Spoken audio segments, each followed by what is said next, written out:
ఆడపిల్లలు చంపాలని చూస్తున్నారు ఎవరైనా. మనం మహారాష్ట్రలో మొన్న పర్బాన్లో కూడా చూడడం జరిగింది. 3 ఆడపిల్లలు పుట్టిరని చివరి ఆడపిల్ల పుట్టిందని చెప్పి నడి రోడ్డు మీద కాలబెట్టడం జరిగింది.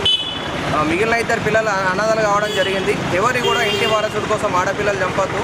సో మనం చూడొచ్చు, తాయి పడేసి సీసాల కోసం ఎక్సైజ్ డిపార్ట్మెంట్ ఉంది, వన్యప్రాణుల సంరక్షణ చట్టం ఏర్పాటు చేసారు, 1972 యాక్ట్ ప్రకారం ఫారెస్ట్ డిపార్ట్మెంట్ ఏర్పాటు చేసారు, అంటే వన్యప్రాణులను సేవ్ చేయాలని.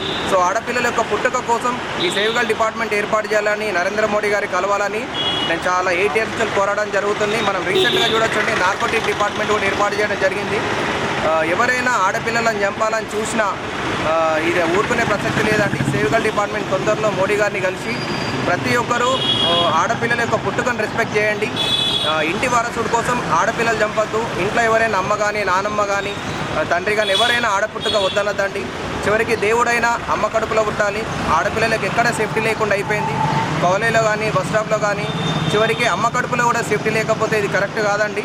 ప్రతి ఒక్కరికి ఇంకోటి ఏమైపోయిందంటే భయం లేకుండా అయిపోయింది. ఒక్కొక్కడికి భయం రావాలా, అందుకోసమే సేవ్ గర్ల్ డిపార్ట్మెంట్ ఏర్పాటు చేసేలా మన నరేంద్ర మోడీ గారి దృష్టికి తీసుకెళ్లేలాగా మనం చేయడం జరుగుతుంది. ఈ అవకాశం ఇచ్చిన కేసీ శ్రీనివాస్ గారికి ధన్యవాదాలు చెప్పడం జరుగుతుంది.